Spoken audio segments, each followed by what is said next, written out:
오늘은 이제 우리가 계속해서 수요일마다 우상에 대한 시리즈를 살펴보고 있잖아요. 오늘은 행복이라는 우상에 대해서 우리가 살펴보도록 하겠습니다. 여러분 그 안현필이라는 분 알고 계세요? 선문 종합 영어가 나오기 전에 제가 이제 중학교 때도 아마 이분이 쓴 참고서를 본 적이 있었던 것 같아요. 영어에 아주 가장 훌륭한 강사이셨던 분이거든요. 그래서 학원도 EMI 학원도 이렇게 만드신 분이시고 우리의 위에 분들은 위에 분들은 아마 이분의 이 안현필 씨가 쓴 참고서는 다 이렇게 영어로 된 영문법은 다 보셨을 거라 생각이 듭니다. 이분이 이제 연세가 들면서요 건강 전도사로 이렇게 바뀌게 되었어요. 그래가지고 매달 건강 잡지에 자기의 어떤 칼럼을 기고하면서 이렇게 살면 건강해지고 행복해진다라고 그 칼럼에 쓰기 시작했습니다. 그래서 많은 사람들이 그 칼럼을 또한 읽게 되었거든요. 그 내용을 보게 되면 저녁 5시에 밥 먹고 8시에 잠을 자라. 낮부터 정기적으로 꾸준히 낮 시간부터 정기적으로 꾸준히 일을 하는 거 멈추고 운동을 계속해서 해야 된다 이렇게 말을 하고 있거든요.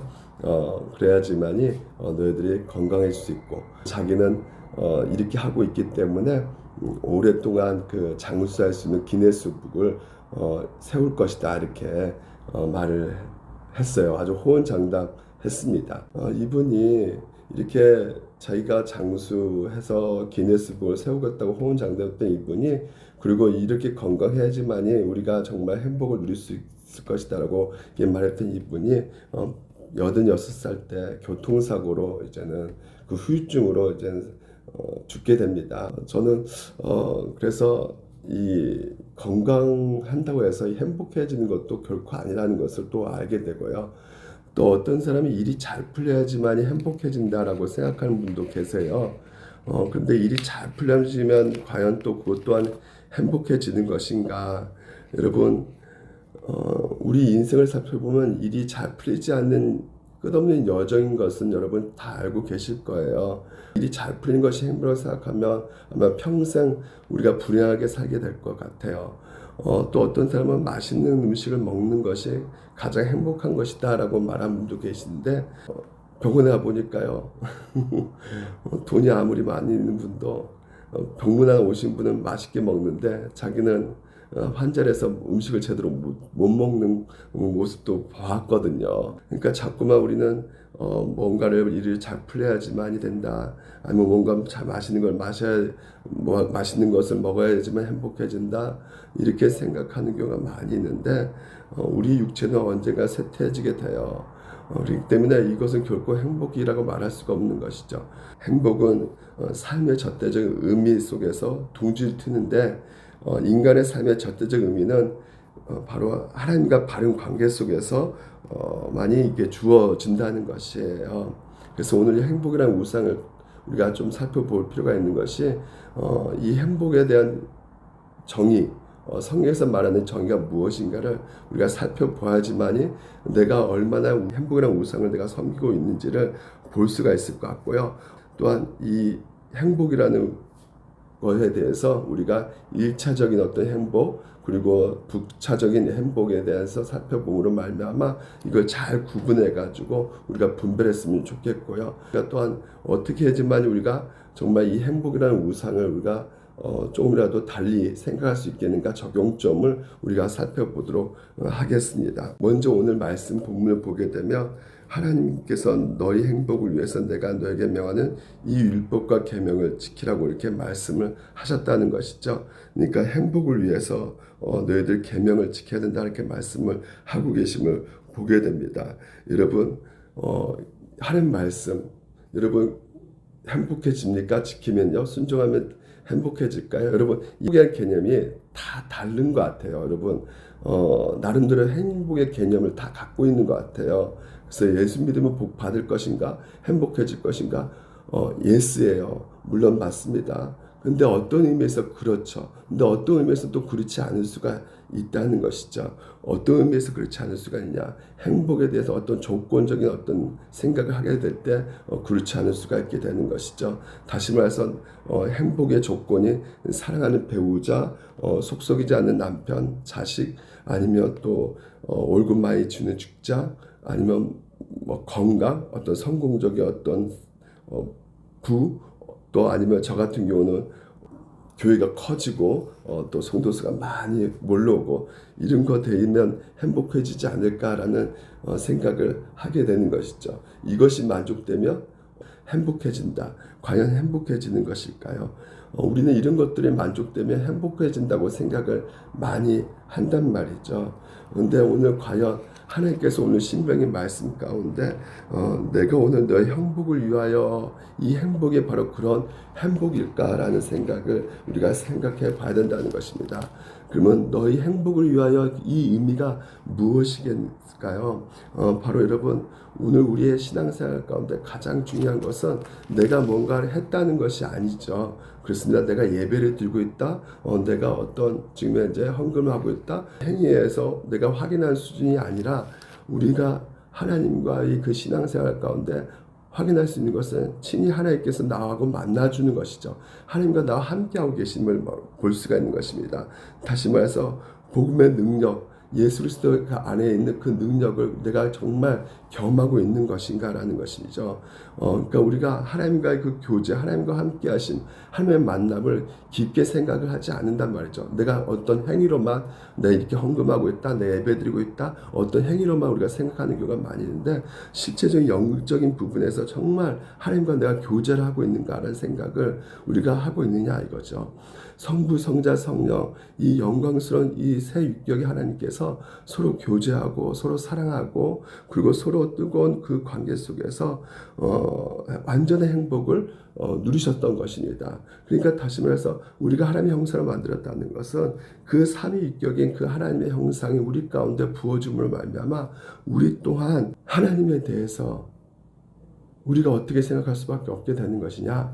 바로 하나님은 우리의 그분이 우리의 행복의 창시자가 된다는 것이에요. 그러니까 내가 어떤 조건을 이루었기 때문에 내가 돈 때문에 내가 어떤 물질을 얻었기 때문에 내가 행복의 근원이 되는 것이 아니라 모든 복은 하나님께서 나온다는 것이죠. 그러니까 그 하나님께서 오늘도 그 모든 복을 우리 가운데 부어주시는데 그 부어주시는 것은 그냥 부어주신 것이 아니라 그 교제 속에서 예수 그리스도 안에서 우리가 어떤 존재인지를 부각시켜 주시면서 그 사랑 안에서 우리의 존재를 알고 또한 그 존재 가운데 우리에게 부어지는 복을 우리가 깨닫게 되는 것이죠. 그래서 하나님과 소통할 수 있는 존재, 예수 그리스도 믿는 자녀들만이 우리가 하나님과 소통할 수가 있게 되는 것이죠. 그러니까 하나님께서는 그 무한 행복이 무엇일까요? 하나님께서 무한 행복은 뭘까요? 바로 하나님의 무한 행복은 당신의 아들을 보심으로 말미암아 즐거워하시거든요. 그러니까 오늘도 여러분 우리 또한 마찬가지죠. 예수 그리스도 안에서 하나님께서는 오늘도 우리를 바라보시는 그 눈과 그 사랑이 얼마나 기뻐하시고 즐거워하신지 모른단 말이에요. 우리도 마찬가지입니다. 우리도 그렇기 때문에 우리도 예수 그리스도를 바라보고 하나님을 바라보는 그 관계 속에서 아들의 아름다움, 그 영광스러운 것을 우리가 바라볼 때 진정으로 행복해질 수가 있는 것입니다. 더 구체적으로 더 깊게 들어가면 그 복음 안에 능력이 있다는 것이에요. 그 복음 안에 진정한 기쁨과 감동이 있다는 것입니다. 그래서 예수 그리스도를 자꾸만 우리가 바라보아라는 것이죠. 거기에 기쁨이 있고 최상의 만족감이 거기에 있기 때문에 그래서 우리가 그분 안에서 우리가 기뻐할 수 있고 그분 안에서 우리가 행복감을 누릴 수가 있게 되는 것이죠. 근데 이런 모든 행복감이 죄로 말미암아 다 깨지게 되는 것이죠. 그래서 하나님께서는 우리가 이 땅 가운데 아담과 하와의 그 공동체가 깨짐으로 말미암아 결국은 서로가 내 갈등 사이에 있고 시기와 질투 미움 가운데 이 사랑의 관계가 흩어지게 되어버렸어요. 다시 말해서 그 사랑의 관계가 깨짐으로 말미암아 하나님의 영광을 볼 수가 없게 된 것이죠. 그래서 그 결과 생기는 것이 뭐냐면 우리 가운데 소외감이 생기고 고립감, 고독감이 생기게 될 것입니다. 그러니까 이런 관계 속에서는 우리가 도저히 하나님의 영광을 우리가 볼 수가 없게 되는 것이에요. 그 하나님의 영광스러운 관계에 미칠 수가 없게 되는 것입니다. 그러니까 하나님과의 즐거움을 누릴 수가 없게 되는 것이에요. 그래서 우리가 살아가는 이 땅의 삶 가운데 그렇습니다. 하나님과의 그 영광스러운 우리의 그 복음 안에 있지 못하면 궁극적으로 우리는 진짜 사랑할 수가 없게 되는 겁니다. 모든 것이 조건적으로 우리가 생각할 수밖에 없게 되는 것이에요. 그러니까 결혼한다라도 결혼을 왜 합니까? 내 행복을 위해서 결혼한다고 말하죠. 나만 좋으면 돼. 나만 기쁘면 돼. 이게 우리는 행복이라 생각을 하게 되는 것입니다. 우리는 태어날 때부터 제 DNA로 태어났기 때문에 자동으로 이런 것들이 우리 가운데 나올 수밖에 없게 되는 것이에요. 그런데 하나님께서는 우리를 회복시키기를 원합니다. 하나님께서는 예수 그리스도 그 하나님밖에 없는 아들을 십자가에 죽으심을 말미암아 그 예수 그리스도의 핏값으로 세우신 것이 바로 무엇이다? 교회라는 것이에요. 그래서 이 교회를 세우셔가지고 이 교회를 통해서 사람과 사람이 서로가 만나서 한 예수 그리스도 안에서 한 핏줄을 이뤄가는 유기적 관계를 만들어가고 계신다는 것이죠. 그래서 이 교회가 바로 하나님의 가족이라고 말씀하시면서 이 공동체 속에서 이타적인 관계 속에 있는 것이죠. 서로가 서로를 사랑하는 방식으로 공감해주고 그리고 또 아껴주고 그 주님의 마음으로 품어주고 이것이 바로 하나님 나라거든요. 그래서 그 하나님 나라가 이 땅 가운데 이 교회를 통해서 조금씩 맛보게 하게 하는 것이죠. 이것이 바로 성경에서 말하고 있는 행복이라는 것이에요. 그래서 이 행복이 오늘 우리 가운데 이미 교회를 통해서 주어졌다는 것입니다. 이게 행복의 정의고요. 그 두 번째는 구분할 필요가 있어요. 1차적인 행복과 부차적인 행복이 있거든요. 이것을 좀 제대로 알아야지만이 우리가 좀 더욱더 우리가 1차적인 행복, 정말 근원적인 행복을 우리가 생각할 수 있고 그것을 우리가 소망 가운데 기도할 수 있기 때문에 이걸 좀 구분할 필요가 있는데요. 일이 안 풀리고 뭔가 내 삶 가운데 내 뜻대로 이루어지지 않을 때 그때 우리의 삶 속에서 몰두하고 있는 것이 무엇이냐? 바로 이게 부차적인 행복, 다시 말해서 내가 당연히 받아야 할 것이라는 생각이 드는 것이죠. 이것을 반드시 내가 이 정도 했으면 내가 받아야 될 것이라 생각하는 행복이 있단 말이에요. 내가 지금 현재 독감이 걸리지 않습니까? 내가 교회에 내가 청소도 하고 이렇게 새롭게 단장을 해놨는데 거기 가서 예배 드릴 수 있게끔 해주시지 왜 내가 이렇게 독감 걸려서 이렇게 바로 예배당 이쁘게 꾸며놨는데 거기 가서 예배도 못 드리게 하시는 겁니까? 이 정도 했는데 내가 바라고 원하는 것들 있지 않습니까? 그러니까 뭐 완전하게 완벽하게 충족시키지 않아도 돼요. 어느 정도 최소한 정도는 해주실 거라 생각을 하는 것이죠. 이게 하나님의 존재하는 이유라고 생각을 하는 것이에요. 부차적인 행복이 가져다주는 문제는 무엇이냐면 이게 누구나 나눌 수 있는 행복이 아니라는 것이에요. 오히려 내 행복이 다른 사람들에게 불행을 느낄 수가 있는 그런 행복이 될 수가 있다는 것이죠. 예를 들어서 제가 간증한다고 해봅시다. 내가 기도를 열심히 했더니 강남에 있는 아파트 80평이 뚝딱 떨어졌다. 이렇게 여러분에게 말했다면요. 이 간증을 듣고 어떤 분은 은혜다라고 생각할 수 있겠지만 또 어떤 분은 질투 나겠죠. 화가 나죠. 왜 나는 이렇게 열심히 영국서보다 기도를 더 많이 했는데 왜 나한테 80평의 아파트가 안 떨어져? 그러니까 이것은 공동체를 세우는 간증은 될 수가 없는 것이죠. 그러니까 우리가 누리는 행복이라는 개념이요. 이게 죄로 말미암아 개인주의적으로요. 개인의 영역 속에서 누리는 행복이고 이게 기쁨이라면요. 다른 사람들에게는 오히려 이것들이요. 왜 하나님이 나에게 이런 걸 안 주시지? 내가 나한테 하나님이 화나셨나? 내가 뭔가를 안 해서 이렇게밖에 안 해주는 것인가? 율법적인 신앙은 흘러가게 된단 말이에요. 이게 바로 이 부차적 행복을 가져다주는 한계가 될 수가 있는 것입니다. 제가 부차적 행복이 잘못된 말을 하는 것이 아니에요. 우리 가운데 그것은 어느 정도 부차적 행복도 있지만 가장 근원적인 1차적 행복이 밑바탕이 깔아져 있어야지만 된다는 것을 말해주고 있는 것이에요. 1차적 행복이라는 것은 무엇이냐면 바로 하나님께서 나에게 은혜를 주셔가지고 그 은혜 가운데 나를 용납해 주시고 나에게 부어진 그 사랑을 느낄 때 복음을 경험할 때 그때 우리는 너무너무 행복하다는 것이죠. 우리가 그런 경험을 우리가 늘상 맛보질 않지만 순간순간 복음을 들을 때마다 그 행복을 우리가 누리게 되잖아요. 그 행복을 맛본 적이 있지 않습니까? 내가 받은 은혜가 얼마나 큰지 그래서 내 영혼의 쉼을 누리면서 그리고 그 내가 어떤 조건에 매이지 않고 내가 자유함을 누리면서 어떤 그 사랑의 그 은혜 가운데 나 또한 내 형제들을 어떤 기브앤 테크로 조건으로 사랑하는 것이 아니라 정말 기다려주고 그 은혜를 하나님이 받는 그 은혜 용서를 흘려보내주는 조건 없이 사랑해주는 그런 속에서 우리는 설명할 수 없는 행복감을 누릴 수가 있게 되는 것이죠. 이게 바로 1차적인 행복감이에요. 그러니까 이 1차적인 행복감, 근원적인 행복감이라고 말할 수 있는데 이 근원적인 행복감이 하나님의 먼저 친밀한 관계 속에서 하나님의 임재를 충분히 누리는 것이죠. 충분히 누리고 나서 이제는 하나님처럼 사랑하는 법을 우리가 이 말씀을 통해서 배워가는 것이죠. 그럴 때마다 우리 행복은 증가되는 것입니다.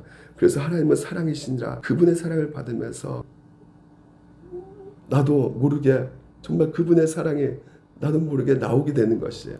예전에는 그냥 내 기분대로 막 그냥 확 분노를 일으켰는데 어느 순간에는 화가 참게 되는 것이고요. 이런 것들이 우리 삶 가운데 조금씩 행복감을 경험하게 되는 것이에요. 근데 물론 이젠 이런 1차적인 근원적인 행복감은 대가가 따를 수밖에 없게 되는 것이죠. 부차적인 행복에 대해서 우리가 어느 정도 내려놓을 필요가 있는 것이죠. 이 근원적인 행복을 가로막는 역할을 하고 있는 것이 이 부차적인 행복인 것이거든요. 일이 잘 풀려지고 행복이라는 우상이 이것을 끝까지 붙잡고 있는 거예요. 하나님이 주신 그 근원적인 어떤 1차적인 행복감이 아니라 다른 행복감을 더욱더 내가 꽉 붙잡고 있는 것이에요. 그러니까 이런 것을 우리가 붙잡고 있다면 이 부차적인 행복감을 붙잡고 있다면 근원적인 행복감을 우리가 누리지 못하는 경우가 있다는 것이에요. 예를 들어서 목사잖아요. 제가 사람들이 저를 좋아하지 않아요. 사랑받고 싶은데 그러면 그럴 때 그럴수록 내가 목회를 해야 하나 사람들이 나를 좋아하지도 않고 사랑하지도 않고 나 인정받고 싶은데 나는 사랑받고 싶은데 그러니까 이게 내가 사랑받고 싶은 이런 것들이 있지 않습니까? 이런 것들이 이제 부차적 행복이라 할 수 있겠죠. 이런 것이 있어야지만 내가 정말 행복해질 수 있을 거라 생각하는 것이죠. 근데 그 갈망이 너무나 크다 보니까 다른 사람을 사랑할 수 없게 되는 것이에요. 날 싫어하는데 내가 왜 손해봐야 돼? 내가 날 좋아하지도 않는데 저 사람이 날 좋아하지도 않는데 내가 왜 좋아해야 돼? 그런 사랑하고 싶은 갈망이 죽어가는 것이죠. 우리는 부차적 행복을 향한 갈망으로 말미암아 1차적 행복 자체를 포기해버리는 그러니까 조건 없는 그 사랑 이게 생각하지 못하게 되는 것이란 말이죠. 그래서 내가 왜 어떤 존재인지 내가 어떻게 사랑받고 있는지 오늘도 하나님께서 나에게 뭐라고 말씀하고 계신지 전혀 생각하지 않고 내가 받은 것만 생각한단 말이야. 그래서 내가 당신 나의 행복을 충족시켜 줘야 돼. 그래서 요구사항이 더 많아지고 자식에게도 요구하고 주변 사람들에도 요구하고 그래서 하나님 향해서도 계속해서 요구하는 것이죠. 나는 왜 행복할 권리가 없냐고 이건 적어도 최소한 이것만큼 주셔야 되는 거 아니겠습니까? 하고 계속해서 요구하게 되는 것이죠. 그래서 중요한 것은 내 느낌이란 말이야. 내 행복이란 말이죠. 이것이 바로 우리가 붙잡고 있는 행복이라는 우상이라는 것입니다. 그것이 때로는 성공, 때로는 아까도 말한 음식, 어떻게 보면 또한 인정, 돈, 성 여러 가지로 우리가 생각해 볼 수가 있는 것이에요. 이것들이 당장 있으면 난 당장 만족감을 얻기 때문에 괜찮아진다고 생각한단 말이죠. 그래서 예를 들면 술 마시는 거 뭐가 문제야? 나 외롭고 답답한데 나 이거 갖고 좀 마음이 느슨해지면서 행복을 느끼고 싶은데 뭐가 문제야? 뭐가 문제입니까? 술이 죄입니까? 1차적 행복을 근원적 행복을 인도하시는 성령님의 인도하심을 완전히 막아버리는 둔감해버리게 만드는 역사죠. 우리가 어떻게 해야 되는 것인가? 오늘 분명하게 성경 말씀하고 있어요. 오늘 말씀 다시 한번 보게 되면 이렇게 되어 있습니다. 우리가 신명기 6장 24절 한번 볼게요. 신명기 6장 24절 제가 읽겠습니다. 여호와께서 우리에게 이 모든 규례를 지키라 명령하셨으니 이는 우리가 우리 하나님 여호와를 경외하여 항상 복을 누리게 하기 위하심이며 또 여호와께서 우리를 오늘과 같이 살게 하려 하심이라. 아멘. 오늘 여러분 분명히 말하고 있는 것이 무엇입니까? 여호와를 경외하는 것, 그리고 또한 항상 복을 누리게 하기 위해서, 결국 오늘 하나님과의 그 관계 가운데 하나님의 말씀에 순종하는 것이 바로 오늘 우리 가운데 뭘 주기 위해서요? 행복을 주기 위해서. 그러니까 하나님 말씀에 순종하는 것이 바로 무엇이다? 행복이라는 것이에요. 그러니까 그 하나님의 오늘 구약에서 주시는 율법뿐만 아니라 예수 그리스도 이 땅에 오셔가지고 예수님께서 하시는 그 하나님의 모습은 동일하게 우리 가운데 알려주고 있는 것이 무엇입니까? 바로 하나님의 사랑, 이웃사랑으로 주신 것이 뭐라고요? 십계명이란 말이죠. 마태복음 22장 30절에 내 몸을 다하고 목숨을 다하고 주 너의 하나님을 사랑하라고 하셨고 내 이웃을 내 몸같이 사랑하라고, 그러면서 이 모든 율법이 그 선지자의 명령의 강령이다. 이 율법 바로 하나님 사랑, 이웃 사랑, 이것을 예수님도 분명히 우리 가운데 말씀하고 계신다는 것입니다. 그러니까 하나님께서는 오늘 우리를 관계적인 존재로 창조하셨어요. 근데 죄로 말미암아 깨졌기 때문에 이 관계적인 존재를 다시 살아가게 하기 위해서 하나님께서 우리 가운데 주신 것이 무엇이에요? 바로 율법이라는 것이죠. 그래서 실패한 인간들에게 율법을 다시 주신 것입니다. 그래서 너의 원래 모습이 바로 이 십계명에 나와 있는 이 모습이야. 이 모습대로 너희들 살아야 돼 라고 말씀하고 있는 것이죠. 이렇게 살아야지만이 너희들이 행복해질 수가 있어 라고 말하고 있는 것입니다. 하나님 말씀을 우리가 순종하며 걸어갈 때 오늘도 내가 행복이라고 생각하고 붙들고 있는 거, 여러분 하나님 주신 선물이죠. 따지고 보면요, 그렇죠? 자식 잘 되는 거, 건강, 내가 사회적으로 여유를 즐길 수 있는 거, 이게 뭐가 문제겠습니까? 휴가 보낸다는 거 뭐가 문제겠어요? 월급 많이 주는 직장 뭐가 문제겠습니까? 내 말 잘 듣는 자녀, 또 힘이 되어주는 남편, 이걸 우리가 이런 것에 행복을 느끼잖아요. 그렇지 않습니까? 이게 다 하나님의 주신 선물이에요. 우상은 물론 이런 술, 도박 이런 건 나쁜 것도 있겠지만요, 중독성이 강한 나쁜 것도 있지만요, 우리가 보기에는 하나님의 선물 가운데 선하고 좋은 것들이 우상일 수도 있는 것을 보게 된다는 거죠. 그러니까 이게 선하게 좋은 것들이 우상이 된다는 것은 무엇입니까? 먼저 우리는 감사함을 누려야 되는데 이 부차적 행복, 이 행복이 어떻게 생각하는 것이에요? 1차적 행복을 아예 잠시시켜 버릴 만큼 이것만 성취하려고 하는 것이죠. 부차적 행복만.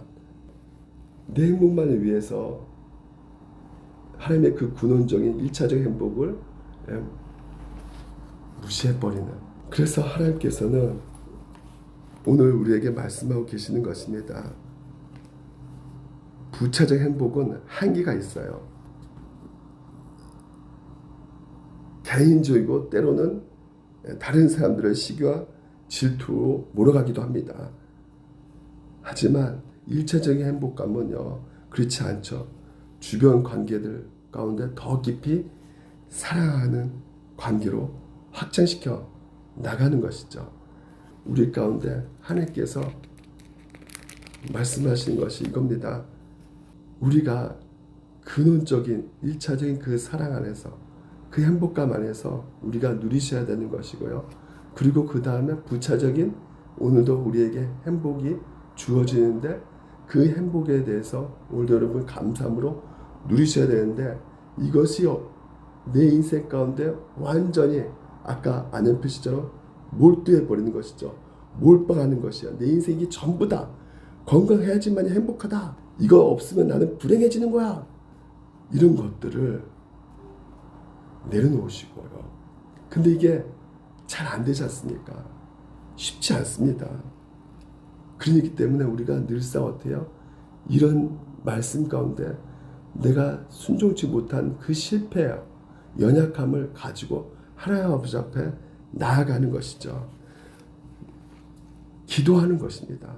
내 연약함을 가지고 그 실패하는 그 가지고 나간 때 하나님께서 오늘도 우리에게 다시 한번 일으켜 세워주시고 우리 마음 가운데 더욱더 사랑하고 싶은 갈망을 일으켜 세우시는 것이죠.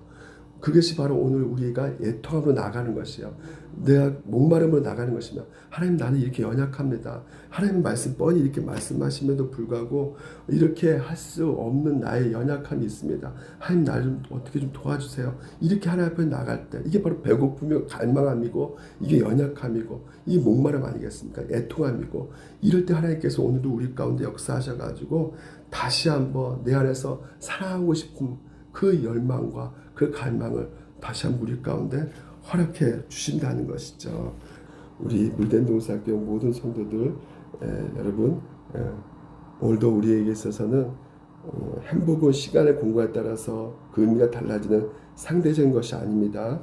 행복은 물질의 것 속에서 생성되지는 것도 아니고요. 행복은 오늘따 내일 물거품처럼 사라지는 가병적인 것이 아니에요. 행복이라는 것은 오늘도 우리가 우상으로 만드는 것들에 있어서 이런 것들이 아니라 근원적인 행복, 일차적인 행복이 오늘 가운데 우리 안에 있을 때, 다시 말해 하나님과 바른 관계 속에 있을 때 우리는 참된 행복을 누릴 수가 있는 것입니다. 그래서 참된 행복을 누려야지만이 우리가 행복이라는 우상에 빠져들지 않을 수가 있는 것입니다.